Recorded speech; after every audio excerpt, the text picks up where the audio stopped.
I've been looking for you now and then. Someone just like you, who can make me feel the way you do. Cause if I'm the ocean, you're the rain. We only need each other, baby, you know we're the same. Let's run away.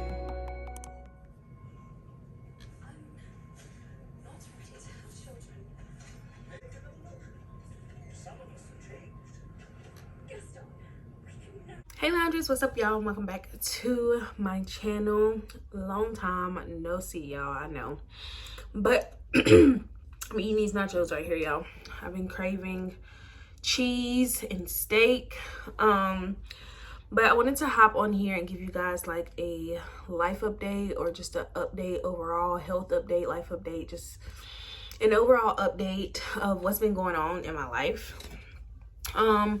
So as you guys seen from the previous clips, I was in the hospital, and if you watched my last live video that I posted, I was in the hospital because I was vomiting for over 24 hours and I became extremely dehydrated. I went to the ER. I asked Quan to take me to the ER because I just couldn't get it together, y'all. Like I couldn't swallow without vomiting. It was just getting bad. And I started to get weak, so I asked Quan to take me to the nearest hospital, which is like 5 minutes away from where we live at. And I was in the ER for probably like 3 hours, sitting waiting. That was just the waiting before I could even see a doctor. And of course it progressively got worse because I was still vomiting. I didn't have anything on my stomach, and I was still vomiting in the waiting room. So when I finally got the chance to go to the back and actually talk to a doctor, it was only one doctor working that night on the entire ER floor. So just imagine how crazy that was for her. But she finally got to me, and they had to, of course, hook me up to an IV. It was a little bit hard for them to find my vein because I was so dehydrated.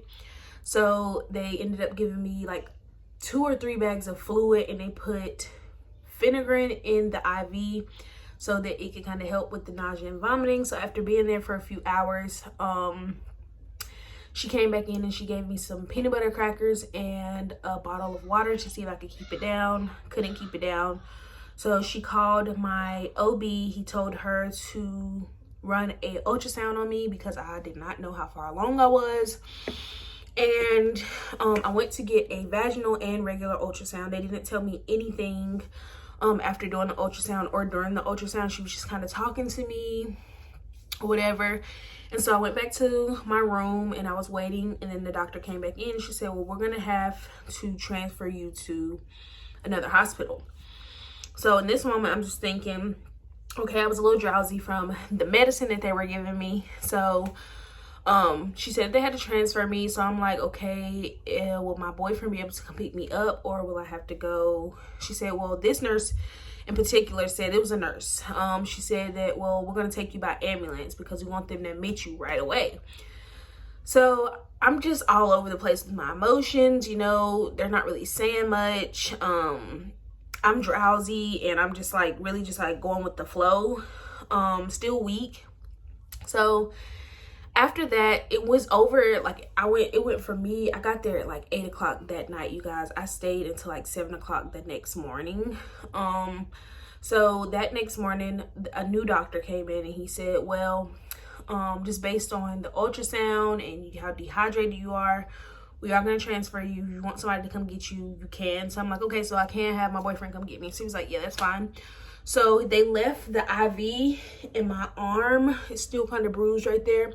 They left the IV in my arm. They wrapped it up and they said they have you a room. As soon as you get there, you go to the front entrance and they're just going to admit you.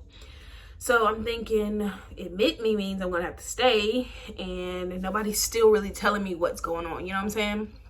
So I get to the hospital, or the other hospital. The reason why I had to transfer is because they have an OB at the other hospital and they didn't have any OB doctors at the hospital that I went to. So they transferred me. I get there, I get admitted, and here I am in this room on the 3rd floor. The 3rd floor is where you go after you give birth. Of course I know, because that's the hospital I gave birth at. And so I'm just sitting in this room, and it took forever for a nurse or doctor to come in the room after I got admitted, which I knew it was going to take a while, because this is the floor where the babies come back down, so they're busy with the new babies and the mothers. So I was just kind of thinking, just during that time, I was just overthinking everything. I was emotional. I missed my babies. They had so many questions in the car that I couldn't even answer for them. Like I said, I hadn't eaten, so my stomach was still just upset. So then the nurse came in, and she said, well, the doctor ordered us to give you morphine and put you on an IV. So they did my IV again. This arm is still sore, by the way. But they put my IV in. I gotta snack a little bit too, y'all, because your girl gotta eat. Snack throughout the day. So they put the IV on my arm or whatever, and I was fine. Like, I slept because, like I said, it made me drowsy. So eventually the doctor came in, and he said, we're going to diagnose you with what they call hypermesis, something like that, gravidorum, which is a severe case of morning sickness. Like the most extreme morning sickness. Like, it's not even morning sickness, it's all day, just can't stop vomiting. So I'm like, okay. He said, I'm gonna put you on a sips and chips diet, which is basically just ice and water. And that's what I was doing. So I was just sick. Quan couldn't come up there because he couldn't have the kids. He didn't have anyone to watch the kids. So here I am in this room just by myself, just upset, just not feeling good. And then not only that, the doctor mentioned that the ultrasound was he was a little bit worried because my baby's heart rate was a little low, and that's signs of a miscarriage. So here I am thinking they're holding me because I'm about to have a miscarriage, and I've never experienced that in my life. So I'm worrying, my anxiety is high, and my emotions are all over the place. Well, eventually the medicine kicked in, and I was asleep. Like, when the medicine kicked in, I would sleep for like 4 or 5 hour intervals at a time. So that went on for about 2 days, and then eventually I just begged my nurse, like, can I please talk to my doctor, because I need to eat. Like, I feel like I can eat something, and at this point, like, my stomach is empty, and these ice chips and water just ain't doing it for me. Like, I don't feel like it's helping me get better. I feel like it's making it worse, and I need to eat something. So she came back in, and she said, well, your doctor decided he's going to put you on what they call a GI soft diet. The GI soft was a very bland diet. It was like no pepper, just certain things like I couldn't have. But I was able to eat, so I was grateful. As you guys seen, I showed you some of the meals that I had to eat while I was in the hospital, and while I was grateful that I was able to eat, it was just still not good to the taste, okay? I did keep everything that I ate down except for one day. And, oh, excuse me, this particular day, they told me that I was going to get discharged, and I was so excited. I was ready to get home to my babies. I even posted it on Instagram. I was so excited to go home, only for the doctor to say I'm not ready and that they're going to keep me for another night. So I was sad. I cried, you guys. I cried my eyes out. Like, I was so ready to go home. It was the most loneliest feeling, just sitting in that room, not being able, like, I would FaceTime my babies, but it would just make me feel even worse. Like, oh God, it was horrible. So eventually, I was able to go home. I was so excited. So I got back home, and they prescribed me with the Phenergan and Discharge, which both pills make me extremely drowsy.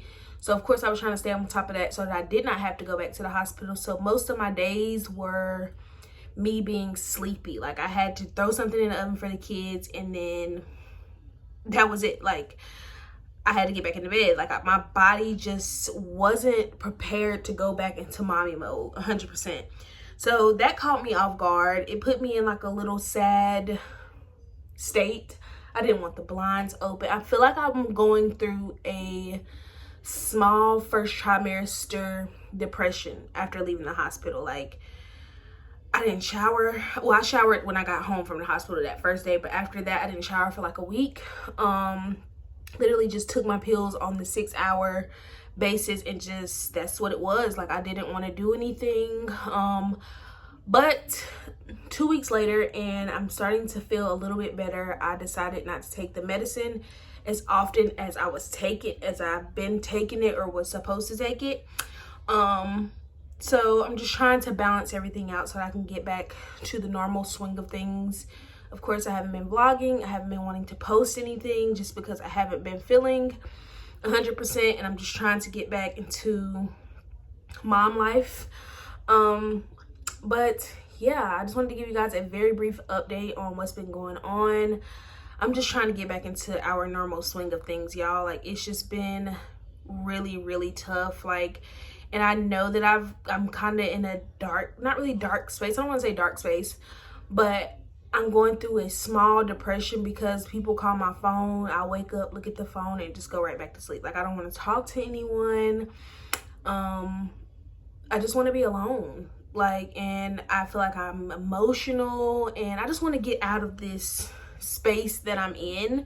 And I'm finally starting to feel a little better, and I'm getting up, I'm doing things, I'm like getting back into my normal cooking and trying to, for the most part, baby steps, you guys.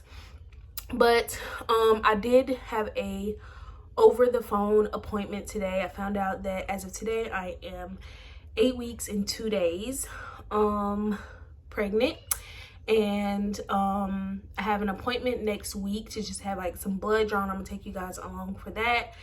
And I just kind of talked to her. We talked about like my family's health history and stuff like that, which is the very brief over the phone appointment.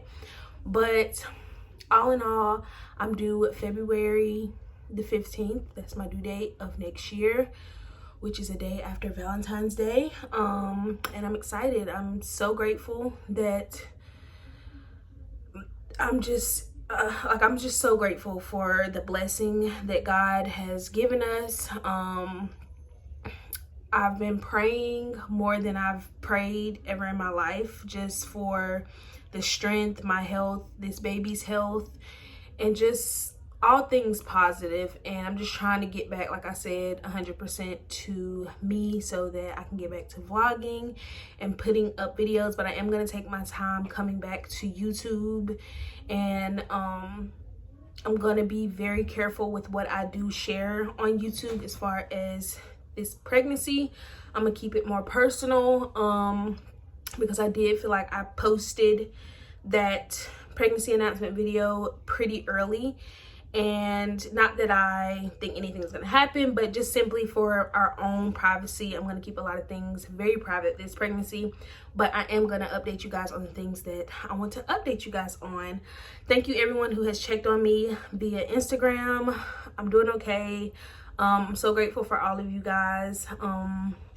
And yeah, so that's the update, you guys. I hope you guys have a wonderful Thursday. Today's Thursday, and I will see you guys in another video really, really soon. Love you guys.